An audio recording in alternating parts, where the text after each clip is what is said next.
Bonsoir à tous, bienvenue sur le plateau Equinox Soir, votre décryptage quotidien de l'actualité de lundi à vendredi, 19h, 21h, 18h, 20h, GMT. Entre le 19 mars 2021 et le 24 mars 2021, la vie du professeur Charlemagne Messanga Nyamding a véritablement basculé. De l'arrêté ministériel du ministre de l'Enseignement supérieur relevant le professeur titulaire des universités de ses fonctions de chef de département de l'intégration et de la coopération pour le développement à l'Institut des relations internationales du Cameroun le 19 mars, à l'installation et suivi de la passation de service entre son remplaçant et lui le 24 mars, le professeur Messanga Nyamding va apprendre qu'il est mis à la disposition de l'annexe de la faculté des sciences juridiques et politiques de l'université de Ngaoundéré à Garoua. L'enseignant apprendra également qu'il est transféré ainsi que son dossier professionnel à l'université de Ngaoundéré. Évidemment, le transfèrement de cet enseignant, bon client des médias, mais malheureusement considéré par ses camarades de parti comme un trublion, continue de faire les gorges chaudes. Excusez-moi. Les débats restent donc alimentés dans les chaumières sur les réelles motivations de ce transfèrement loin de la capitale Yaoundé. Un autre qui a fait les frais de la vision de l'université de Jacques Famendongo, c'est Maître Agbo Congo Bala. Depuis, il ne fait plus partie des effectifs de l'université de Buea depuis le 6 mai 2020. Lors de l'évaluation comptant pour le premier semestre, il avait proposé à la sagacité de ses apprenants le sujet suivant, je cite, « La crise anglophone qui date de 2016 avait été causée par les avocats et les enseignants. Évaluer la validité de cette affirmation. » Fin de citation. Le 13 mars 2020, le professeur Jacques Famendongo saisit le vice-chancelleur de l'université de Buea pour attirer son attention sur, je le cite, la transgression du caractère clos et apolitique de l'université. Fin de citation par Agbo Bala Congo. Face au silence de ces derniers, le ministre de l'Enseignement supérieur va demander un mois plus tard de mettre tout simplement fin aux agissements de Félix Agbo Bala, de nature à porter gravement atteinte à l'éthique et à la déontologie universitaire. Madame, Monsieur, tout à l'heure à 20h, c'est Nadine Yambou qui sera là pour vous faire le point des informations de cette journée de vendredi. Moi, je vous retrouve après pour Equinox Soir, deuxième partie. Ce sera le temps du débrief.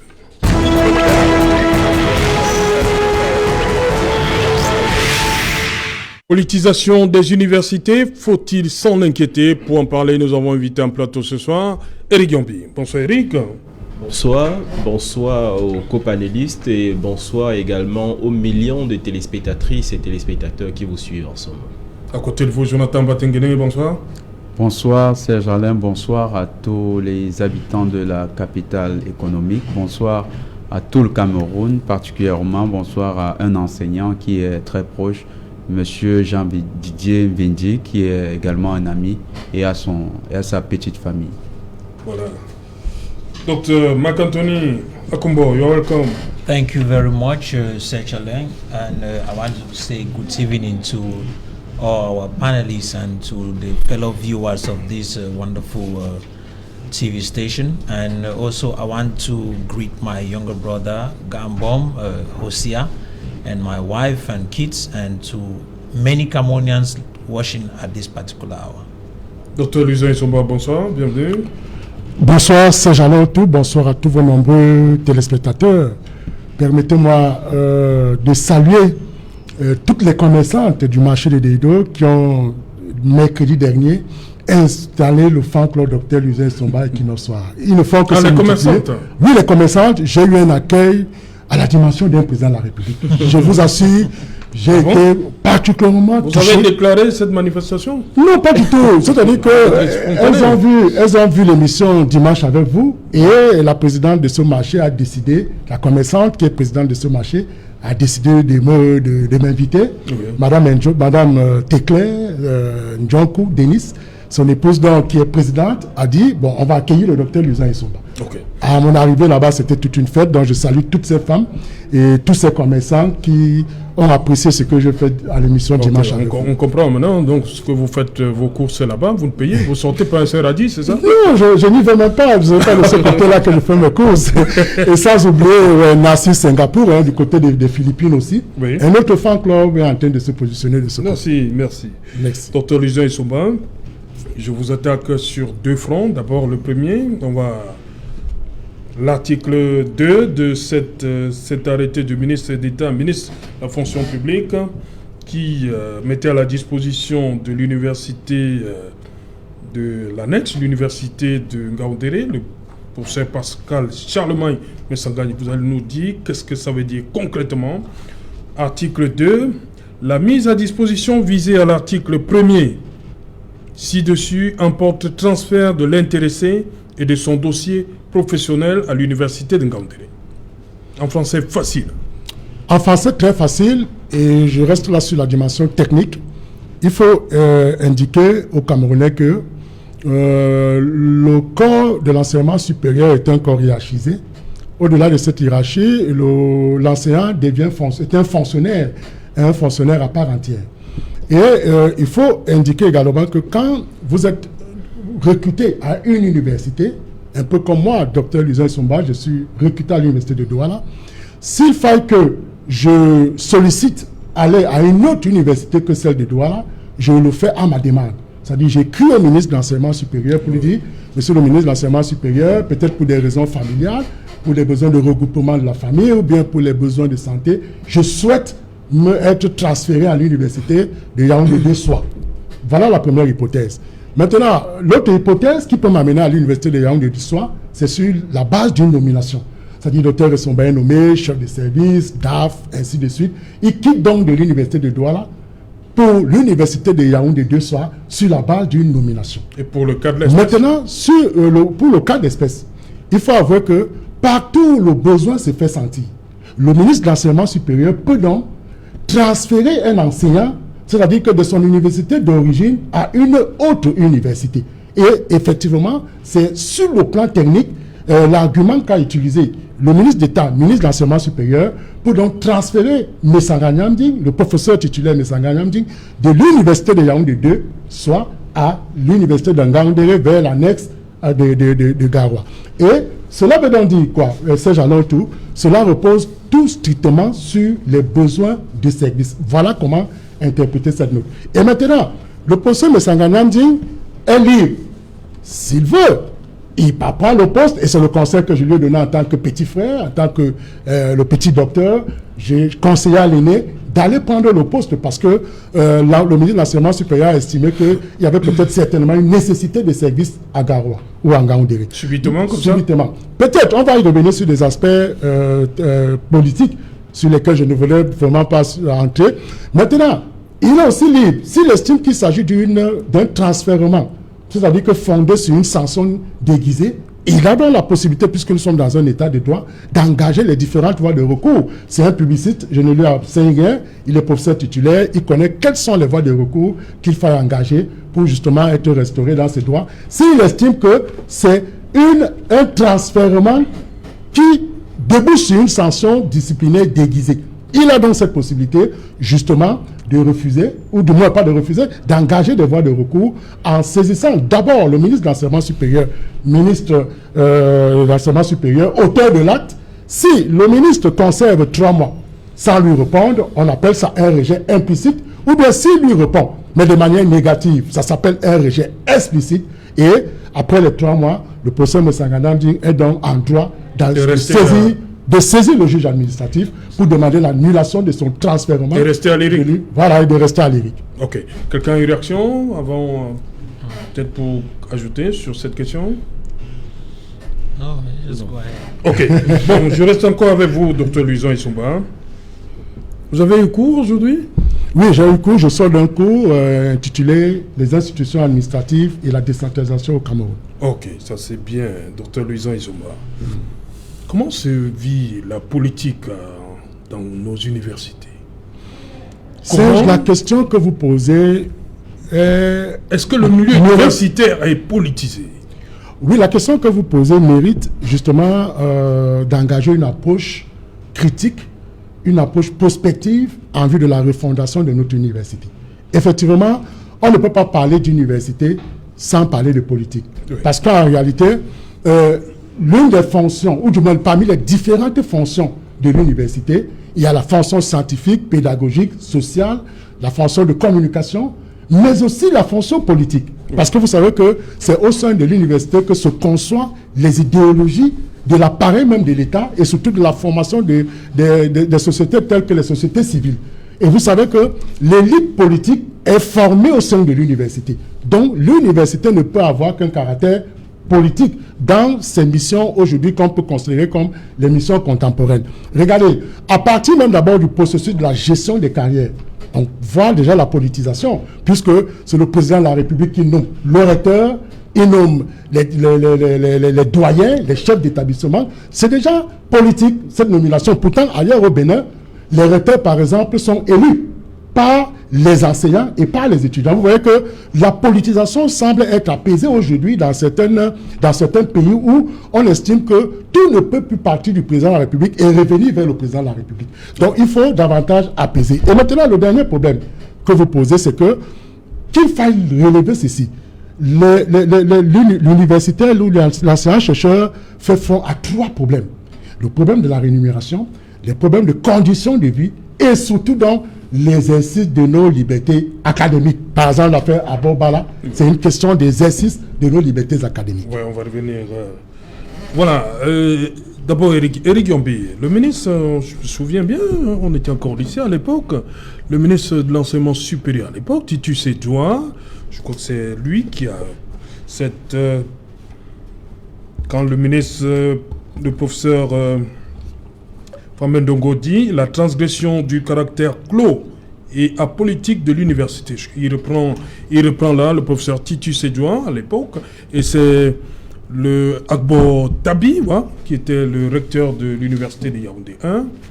Il disait aussi que l'école, la politique aux politiciens, l'école aux écoliers, et que l'université doit rester un endroit clos et apolitique. Est-ce que c'est faisable, c'est imaginable? Déjà, il faut qu'on se rappelle que lorsque nous parlons de l'université, qui porte une forte empreinte du politique, il y a un terme qui sera adéquat d'utiliser, fidélisation. Oui. Fidélisation, ça veut dire que les fonctionnaires de l'université, alors les parties prenantes de l'université doivent dans un contexte camerouno-camerounais, dans un contexte africano-camerounais, devoir fidélisation vis-à-vis de ceux dont ils ont obtenu la nomination.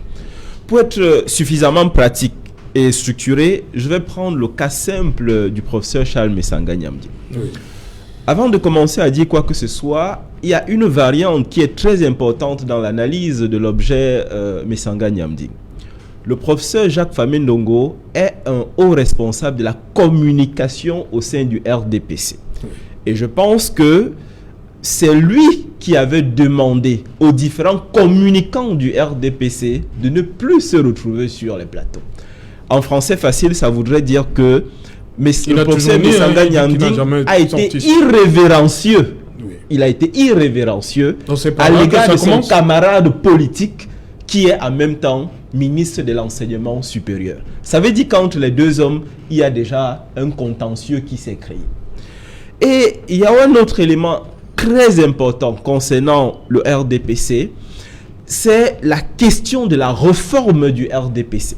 Jusqu'ici, le RDPC a brillé par sa profonde rugosité à tuer toute dynamique réformiste à l'intérieur du RDPC. Et le professeur Mesanga Nyamdi ne se cache pas en disant que le défunt Alteba Yéné et lui incarnaient évidemment cette réforme, ce renouveau du RDPC. Et l'exemple que nous pouvons prendre pour montrer à quel point le RDPC a tué toute tentative de réforme à l'intérieur de son parti, c'est le cas Mila Assouté. Je vous rappelle que Mila Assouté vit aujourd'hui en exil pour avoir notamment commis un ouvrage concernant évidemment, n'est-ce pas, la réforme à l'intérieur du RDPC. Alors, si je m'arrête déjà à ce niveau, nous comprenons très bien qu'en réalité, il y a plusieurs problèmes. Le professeur Messanga Nyamding, à lui tout seul, concentre en réalité une pluralité de problèmes, mais l'occasion a été donnée au coupeur de tête qu'est Famé Ndongo pour régler évidemment un problème qui était déjà profondément latent. Ok. Voilà. Macantoni, l'intitulé du cours que dispensait Agbo Bala, c'était Histoire politique et constitutionnelle du Cameroun. Et l'évaluation, c'était celle-ci, la crise anglophone, qui date de 2016, avait été causée par les avocats et les enseignants. Évaluer la validité de cette affirmation.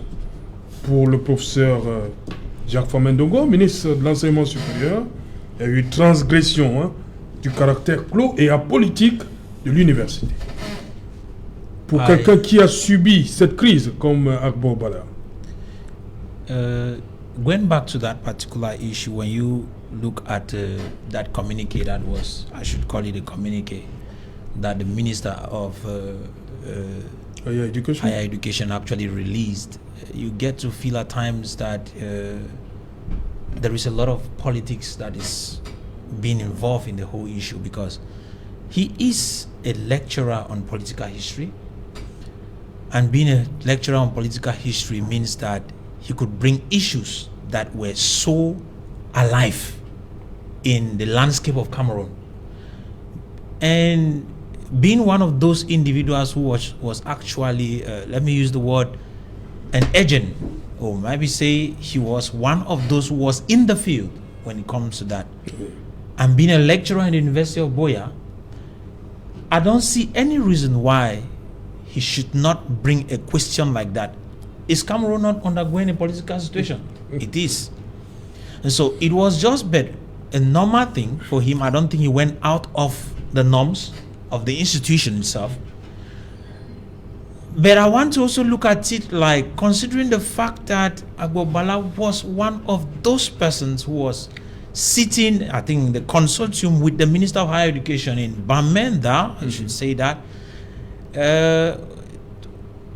there was something behind. I think he was out to say, okay, I'm going to pay you back on your coins. And so he used his position as a political authority to nail him, who was just a lecturer in the University of Buea. Because I don't see a problem with the question he said. The question falls in line with the course he is lecturing. The crisis is not something that should not be spoken of. The crisis is something that should be spoken of and should be solved. And I think that was a means, because if we look at it, university milieu is a milieu where we give students opportunity to bring solutions to problems. And to ask those students the cause, who are those who actually were involved in the causing, were the base of that, who caused it, is not a problem. They could come up with answers, then bring up solutions that could be implemented, which could solve the problem. De la part des, yes. Des apprenants. So it becomes very funny when the Minister of Higher Education, who has the responsibility of implementing the policies of the government when it comes to higher education, and also who is involved in actually engaging not only the university but also the lay university, not only the government university but also lay universities, to come up with solutions that could solve problems that are in relation to his ministry. I don't see why he should instead sack such a person from his university. I call it his university because he's the boss of that university. I look at it like paying back somebody on his coins. I look at it like, okay, this is punishment. I look at it like, okay, this guy stepped on my toes and I need to show him who I really am. That is the way I'm looking at it. Because you can't find any problem with what he did. And when you look at it, going back to the 1993 laws, you discover that it was not respected. it wasn't respected. You don't just come up and use on one situation and then you drive out somebody from lecturing. He has been lecturing that university since 2015, and he was sacked out in 2020. That's 5 years. The question is, do you think that Ago Bala actually was lecturing there because he needed the job? No.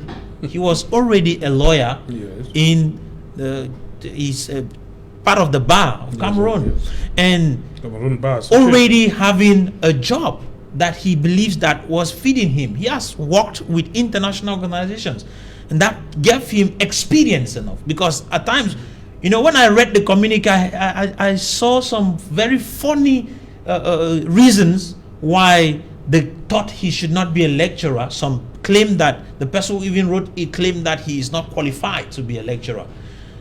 Such a person with vast insight, with vast experiences, working with international organizations, should have the capacity to actually lecture. And who was he lecturing? Third-year students in the university. That already gives him, he has the experience enough. Bien sûr. And so, when I saw il a it, été recruté, and he was recruited, voilà, indeed. il s'est pas So, auto-déclaré enseignant. it is funny when some people came with funny ideas and reasons why he should not be qualified to be a lecturer. Oui. When I saw it, I asked a lot of questions, and I feel disappointed that our institutions are being politicized.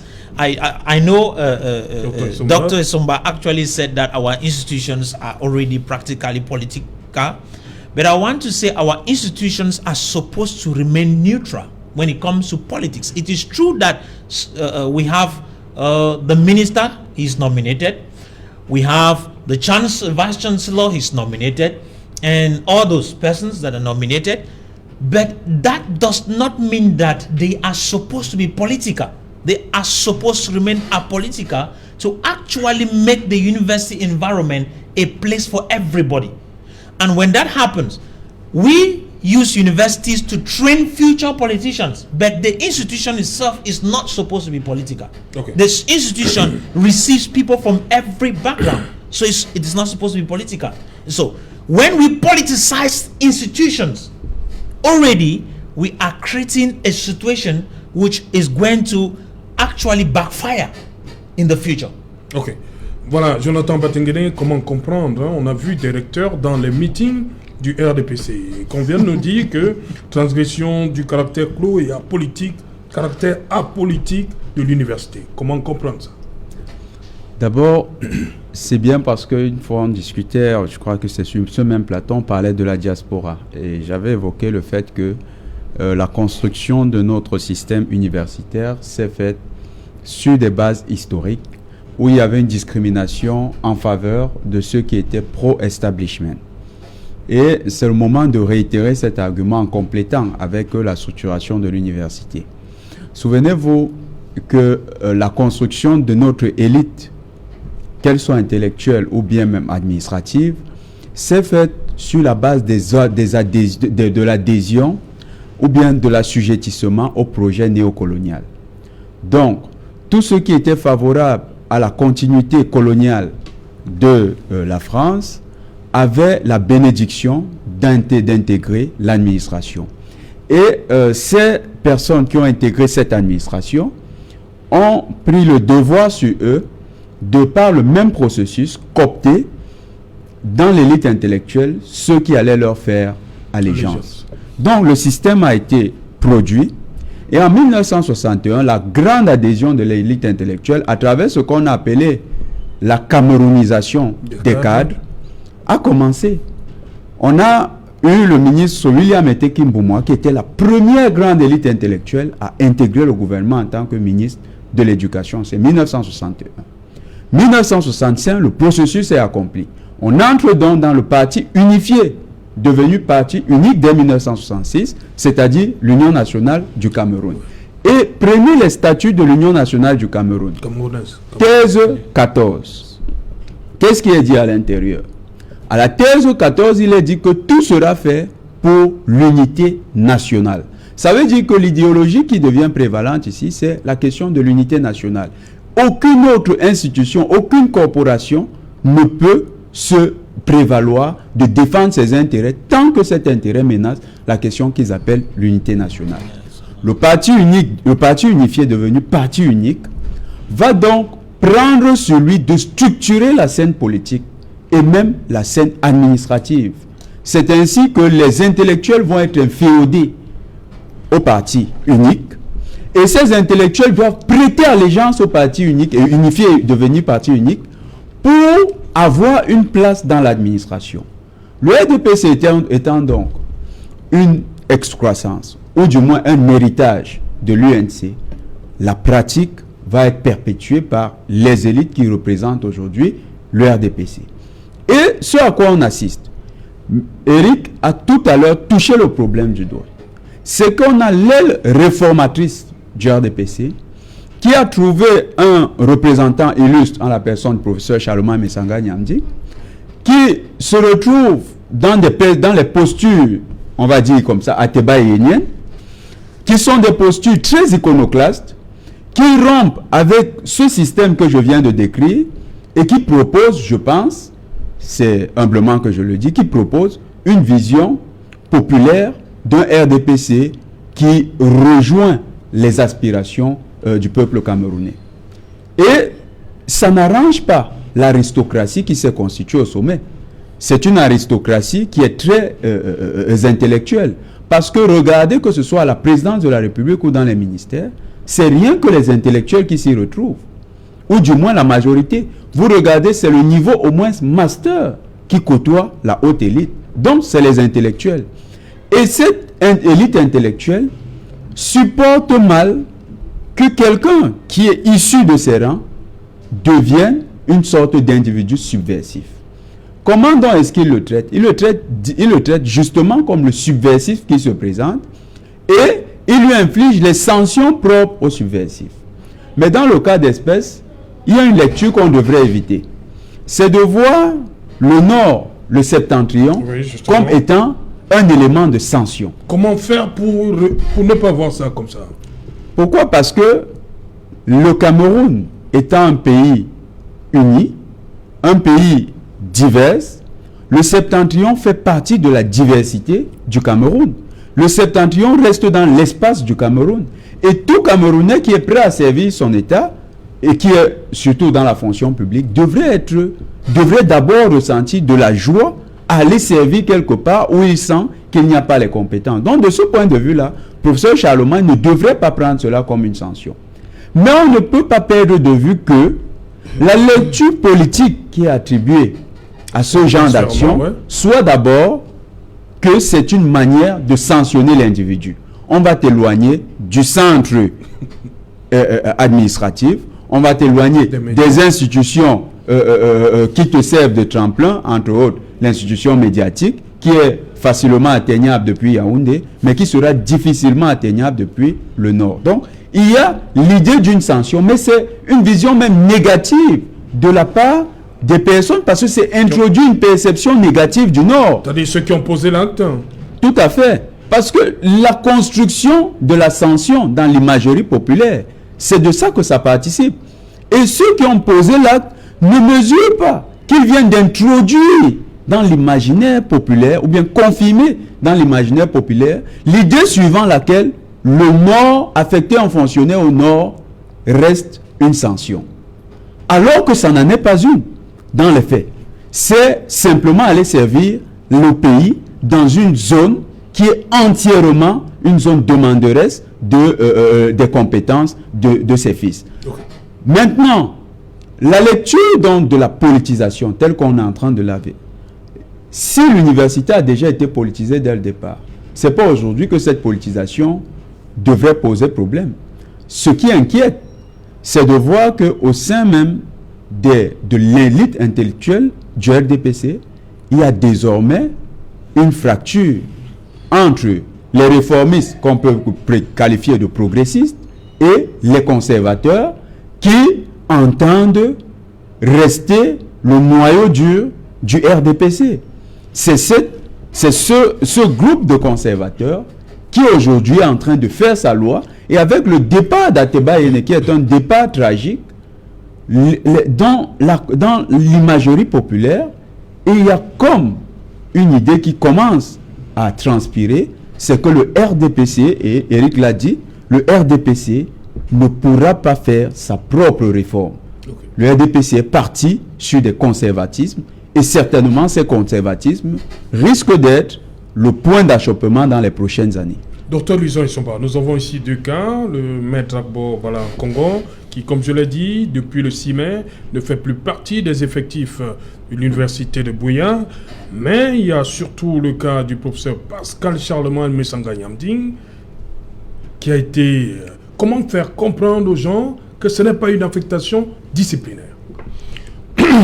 Je l'ai évoqué tout à l'heure pendant que j'expliquais les mécanismes qui peuvent amener un enseignant d'université devenu fonctionnaire à part entière de se retrouver d'une université à une autre. Et je disais qu'il y a la possibilité d'une nomination. C'est-à-dire que quand on vous nomme, et ça rejoint la jurisprudence Maurice Kamto, et une autre jurisprudence, Folefac, M. Folefac, le docteur de Tchang, oui, qui a été nommé en Gaoundéré, à un poste de chef de service. Je crois qu'il avait été nommé à 13h. Et le lendemain, il a écrit au ministre de l'enseignement supérieur qui ne prenait pas le poste, que c'était une nomination. Il préférait rester à Tchang pour des besoins qui lui sont personnels ou pour des convenances personnelles. Alors, pour le cas Messanga Nyamding, je commence par là. Je l'ai indiqué tout à l'heure avec force pour dire que, est-ce que, d'abord, le ministre est compétent? Parce qu'il faut toujours partir de là. Est-ce qu'il est compétent? Oui. Le ministre d'État, le ministre de l'enseignement supérieur, est compétent pour procéder à des nominations et des transfèrements des enseignants d'université à une autre. Mais maintenant, on peut questionner le cas Messanga Nyamding. Pourquoi cela intervient à ce moment? Voilà. Cela intervient dans une série de circonstances qui peuvent amener à réfléchir. D'abord, il est convoqué au SDEC, devant le SDEC. Ensuite, il tient un langage, c'est-à-dire que pour indiquer qu'il est stabilisé dans sa fonction d'enseignant sans pouvoir avoir une promotion sociale du fait de ce que c'est le ministre d'État, le secrétaire général de la présidence de la République qui le bloquerait. Et il a, à la suite de l'acte qui lui enlevait le statut, ou du moins le statut de chef de département, il a indiqué, il a fait une autre sortie pour dire que si le président de la République est au courant que Jaffa Mendongo, ministre de l'enseignement supérieur, a pris un tel acte, ce qui est évident, c'est qu'il va le dégommer du gouvernement. Voilà, à partir d'une série de faits pareils, on peut donc déboucher sur le fait que l'ascension de Messanga Nyamding, l'envoyant du côté du Nord, n'est plus une sanction simplement technique, n'est plus une action simplement technique. On peut y voir, dans ce cas, une manipulation politique.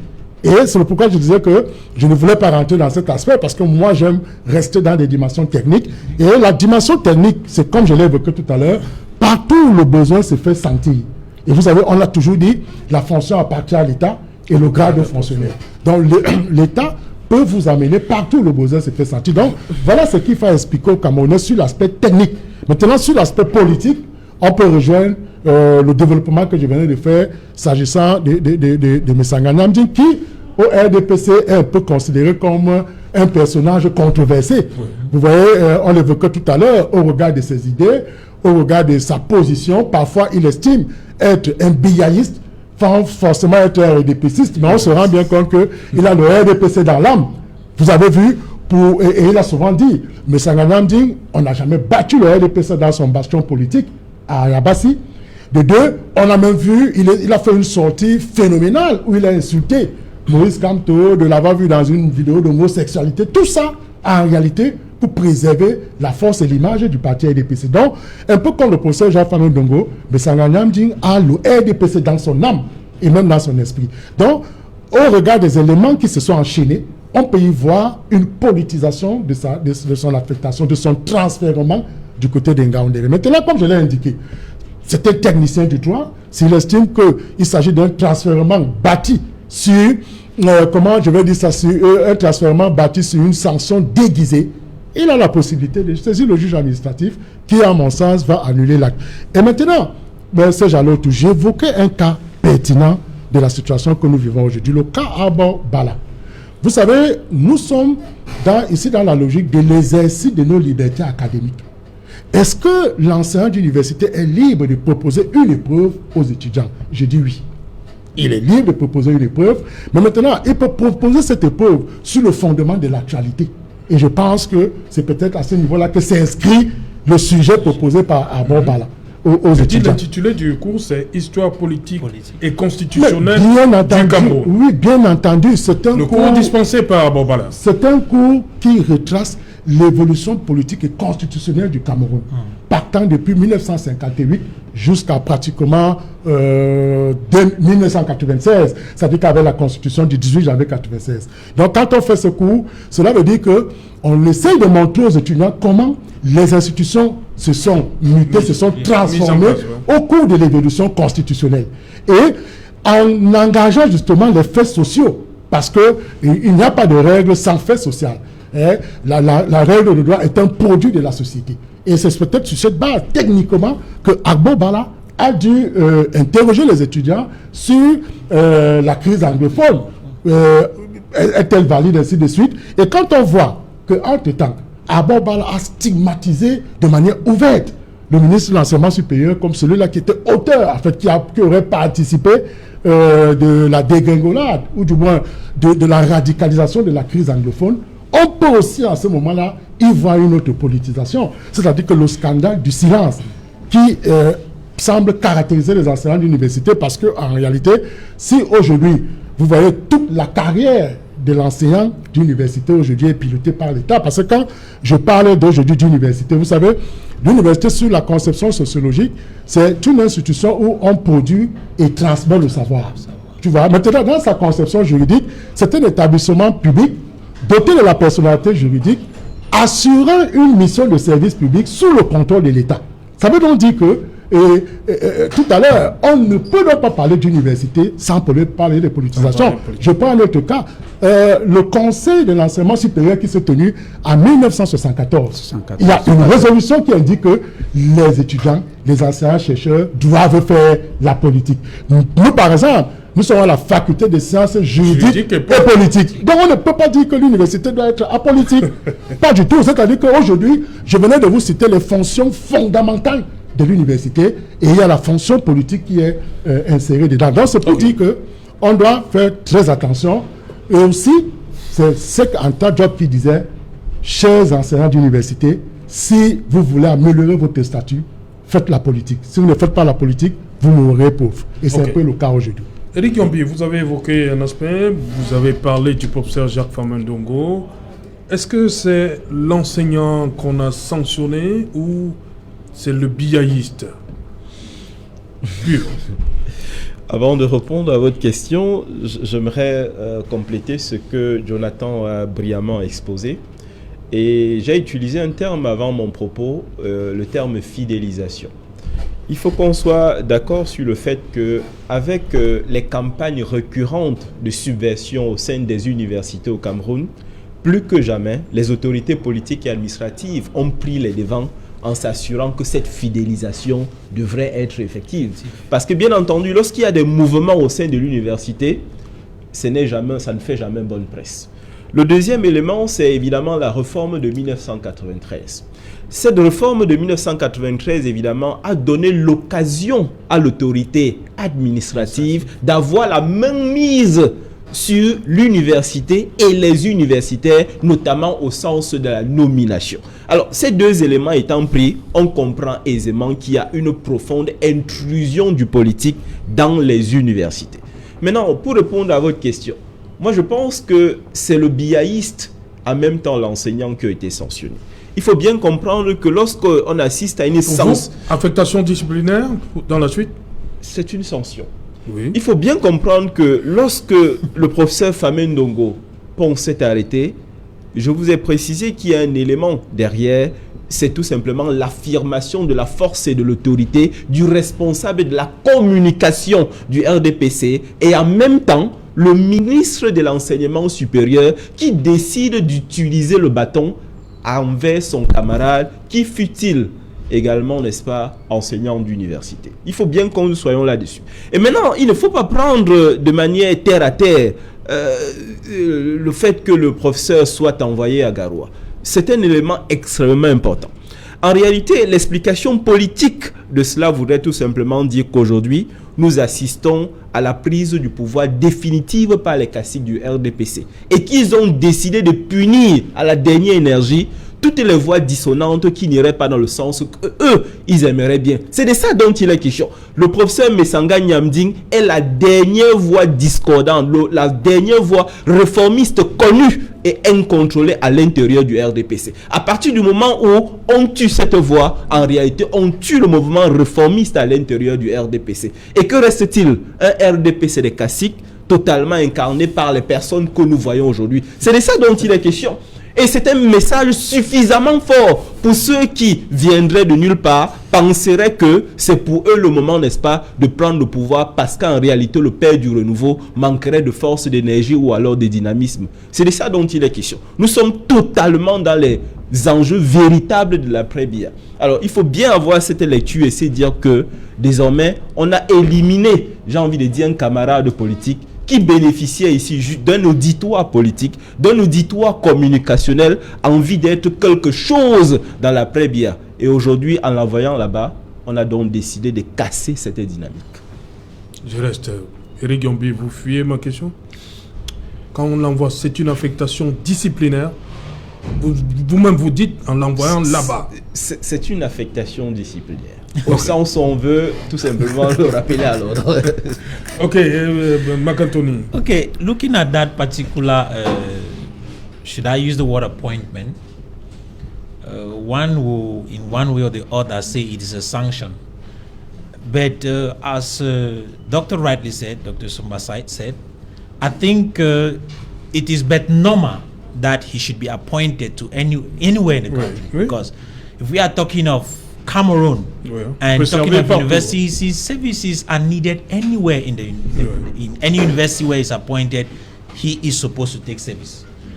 But coming back to look at the issue of why was he sent to Ngaoundéré, that is where to Garwa, beg your pardon. That is where we now have an issue. Was he sent there because they wanted to punish him? Was he sent there because the university needed his services? If the university needed his services and they sent him there, then it is a good appointment. But being the head of department, then being sent there, have they made him a head of department there, or did they raise his position higher? Then that will also be a sanction in disguise because they have demoted him. Yes. In one way or the other, that's demotion. And so it is a sanction indirectly. And then apart from that, why should we consider that Marwa, sending him to Marwa is supposed to Garwa. Sending him to Garwa. You see, I'm dancing between Garwa and Garwa. Sending him to Garwa, why should we consider that sending him to Garwa is a sanction? We can go back, look at the various activities. C'est ceux qui ont pris l'acte. C'est ceux qui ont pris l'acte qui. Looking at the various activities that happened before his particular, in quote, appointment, gives us reasons to want to think that he has been sanctioned. When you look at the fact that he had come out and made a public declaration that in school, while lecturing to his students, which is on camera, that there are ministers who are homosexuals. C'est une vieille vidéo. Yes, such a thing. Those are things that come up.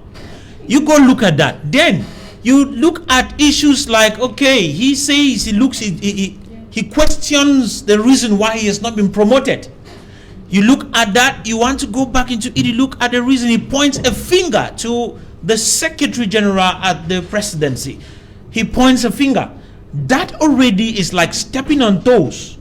And being in a party which is the party in power already calls for attention. And so, in one way or the other, we want to say, okay, might be they removed him from there because he has been speaking too much and attending TV programs where he airs his ideas contrary to even those of party. So when you look at that, it's like they have he has been sanctioned. Okay. But the question question I wanted to answer here is, why send him to Garoua? It seems as if we are saying that Garoua is not part of Cameroon. Okay. It seems as if we are saying that Garoua is, in fact, the people of the north seems to be in a bush. Is that the sense? If that is the sense, then it's terrible. Then we are not. The wrong message that has come out of that is struggling to make us to believe that the whole idea of solidarity and unity of the nation is a message that only the president is preaching. I'm trying to look at it from there. So I think that if we are talking of national unity, then we should consider every aspect of Cameroon, everywhere in Cameroon, as part of Cameroon. Voilà, Jonathan Batengene, rapidement, on a voulu ce qu'on veut à travers cet acte muselé, le professeur Essanga Yamdi. Tout à fait. La vision, c'est qu'il y a deux grandes branches du RDPC qui s'affrontent. La première, c'est celle des conservatrices, incarnée par un ensemble de caciques, comme le disait Eric tout à l'heure. Et maintenant, il y a celle qui est mièvre, qui a commencé très tôt dans les années 90, okay, mais qui n'arrive pas à trouver sa voie, c'est les réformistes. Ouais, on y arrive après. On va continuer après le journal. Bonsoir Nadine Yambou, au menu ce soir. Bonsoir, c'est Jeanne Autou. Bonsoir également à vos invités. Ce soir, au journal de 20h, nous parlerons de cette descente des gouverneurs des régions de l'Ouest et du Nord-Ouest sur le site de l'effondrement de la route reliant Babadjou à Bamenda. Donc, malgré le rétablissement de cette voie, les populations s'inquiètent de l'état de dégradation de cette route depuis de nombreuses années. Également, ce soir, aux 20h, nous reviendrons sur la décision du ministre des Enseignements secondaires, Nalova Nyonga, donc ordonné ce jour la réintégration des 14 élèves exclus au lycée de la région du Sud après des vidéos obscènes tournées il y a quelques semaines. Et puis en santé, nous évoquerons cette pénurie de tests Covid-19 dans les centres agréés à travers le pays. Le gouvernement connaît qu'il y a des tensions et annonce par ailleurs l'acquisition de 400 000 tests. Nous avons reçu un appui de Voilà, madame, monsieur, c'est donc l'essentiel du journal de Nadine Yambou. Dans un instant, on se retrouve après pour Equinox Soir, deuxième partie.